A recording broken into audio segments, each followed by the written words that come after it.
It's the Happy Families Podcast. It's the podcast for the time-poor parent who just wants answers now. Hello and welcome to the Happy Families Podcast. So good to have you along today. I am extremely delighted, so pleased to welcome Chanel Contos to the Happy Families Podcast today. Chanel Contos is a leading advocate for sexual consent education in Australia and the founder of the Teach Us Consent movement. We're going to talk more about that movement shortly. Just before we kick on with the podcast, though, a quick heads up. Some of the discussions that we're going to be having in this podcast will probably not be for small ears. The content is not explicit by any stretch, but we are going to be talking about consent, sexual issues, and making sure that we can reduce the amount of abuse and increase the amount of respect that we see in the way that kids are being raised, especially around this topic. So if you've got young kids who are listening to the podcast with you, maybe in the car on the way to school, this one might be one to have a listen to on your own first before you decide whether to bring the kids in. Important discussion. Nevertheless, please use your parental discretion wisely. Chanel Contos has been a powerful voice for the urgent need for comprehensive consent education in schools, and as a result of her work, we pretty much have that across the nation now. She's also an ambassador, as am I, for the Australian government's Consent Can't Wait campaign. Go to consent.gov.au for more on that. And Chanel continues to work towards a future where young people grow up understanding the importance of respect for relationships and the boundaries of consent. So good to have you on the podcast this morning. Where does this conversation find you? I'm actually in Oxford at the moment. I just started studying again. Wow. Okay. And it's early for you and it's late for me because time zones are really hard. So delighted. Excuse the croaky voice. Yeah, delighted to be able to talk with you about this conversation. There will be some people even in 2024 who didn't quite catch the whole teacher's consent thing. The thing where you probably unintentionally, I guess, became a national spokesperson for consent. For those who are unfamiliar with the story, can you please give us a sort of a Reader's Digest fill-in of what Teach Us Consent is and how you came to be doing what you're doing? Yeah, so Teach Us Consent started as a campaign, and it started as a petition for consent education to be mandated in the Australian national curriculum. It actually started as a petition for consent education to be mandated in my local community, and then because it got traction from all around Australia, we pretty quickly expanded it to, make it inclusive of everyone in all schools. And in that process, we collected and published testimonies of sexual assault or rape that occurred while people were of school age that they think could have been preventable or at least handled in a better way if they had a better understanding of consent. That was supposed to emphasize the petition. So we ended up getting almost 50,000 signatures in that petition. And almost 7,000 people submitted these sorts of testimonies, and actually more did, but we could only read and post 7,000 because it got to a point where it was a lot. And we worked very closely across the political spectrum for a year, quite intensely.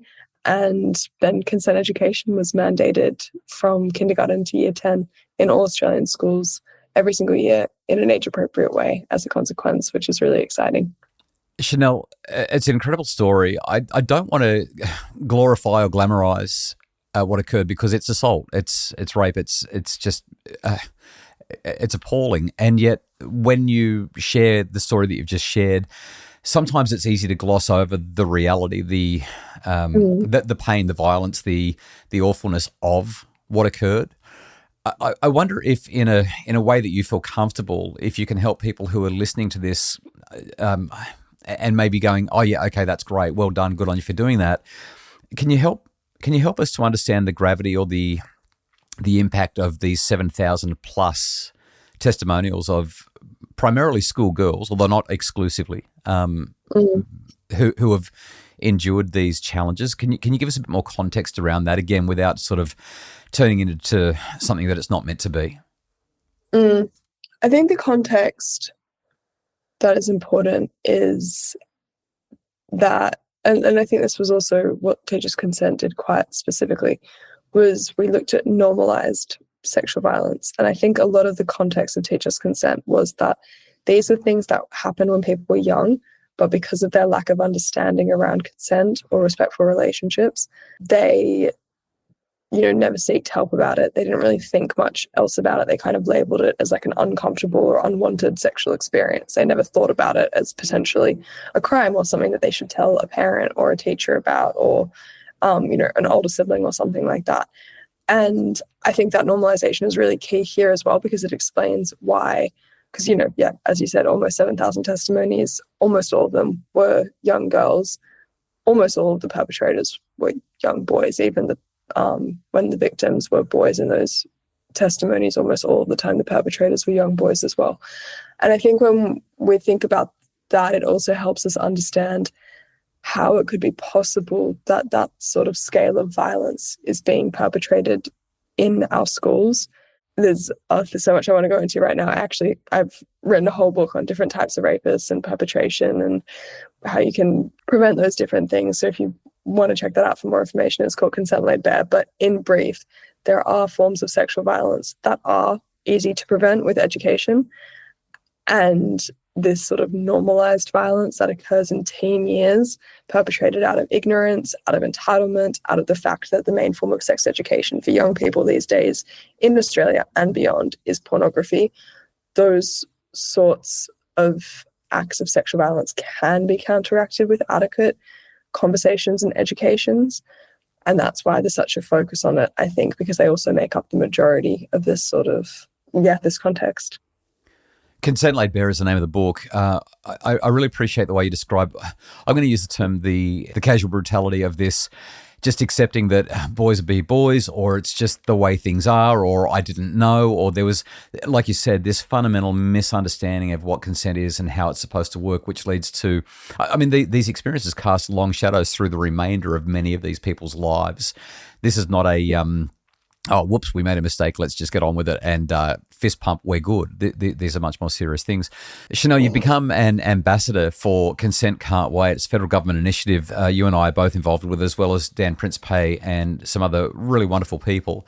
What's your role there, and what do you think the federal government's really trying to do here to help parents and to help kids and to help educators to deal with this increasingly challenging problem?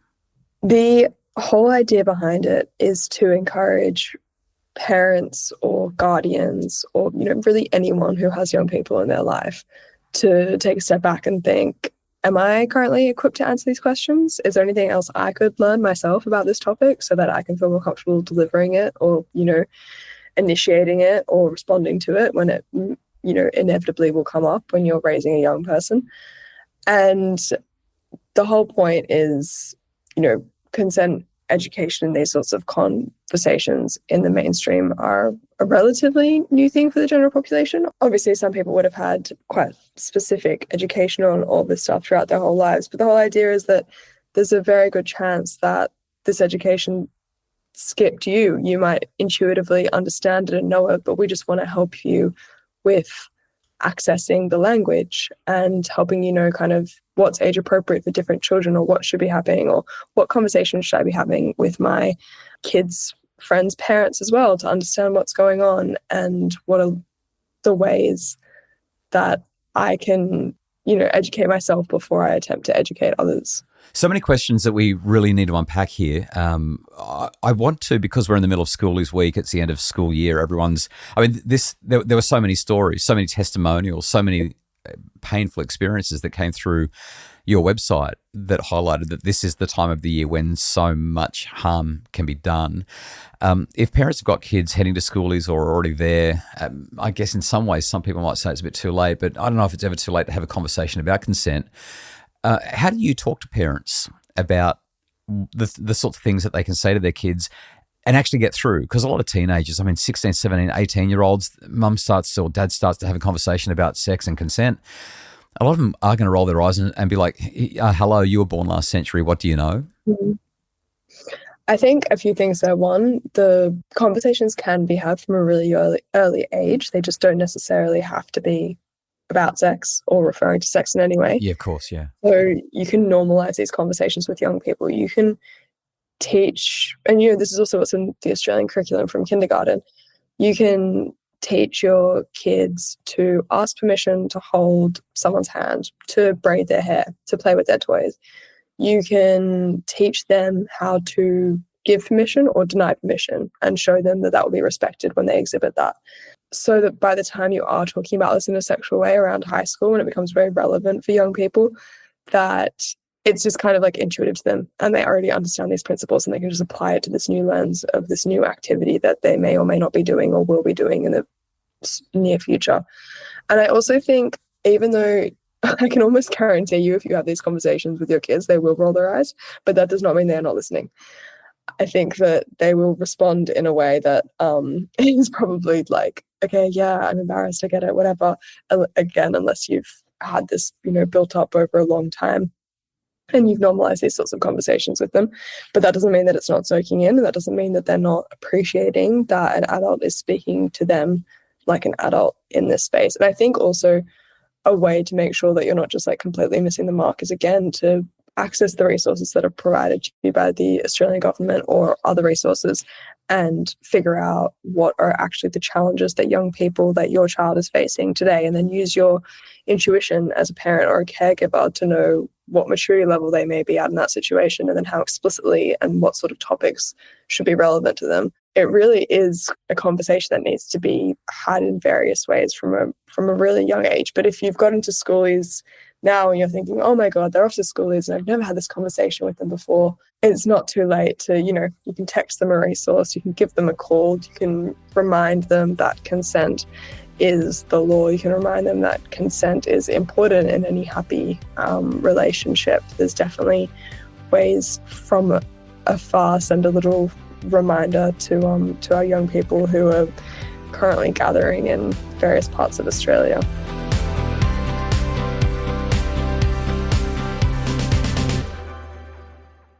Three things that have come out of this conversation. The first is just a reminder. I spoke with Ben Matthews, QUT law professor. You're probably familiar with his work, Chanel. He did the Australian child maltreatment study.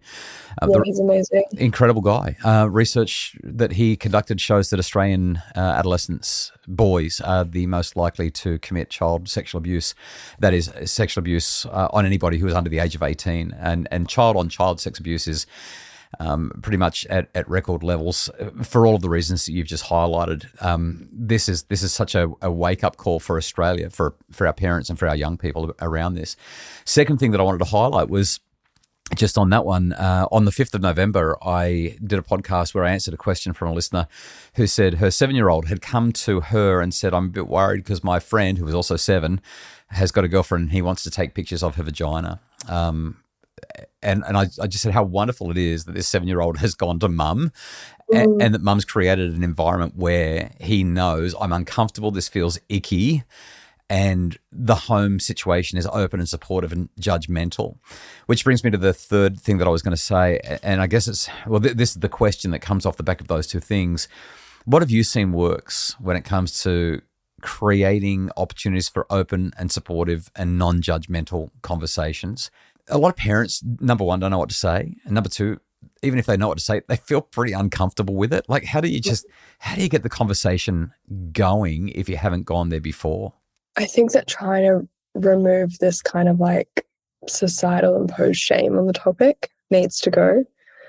It's obviously an uncomfortable conversation. Look, sexual assault is an uncomfortable conversation. And of course, there should be shame around the fact that the rates of it in our society are so high. And to that statistic of adolescent males being the main perpetrators of child sexual abuse and sexual assault in our country, that's devastating, but we can also look at that as an opportunity of how to change that, because there's a reason that we've we're not perfect and there's still a very long way to go, but there has been slight reductions in child sexual abuse being perpetrated by adults because we do have widespread conversations, because, we've got safeguarding measures, different things in place to protect vulnerable children in that way.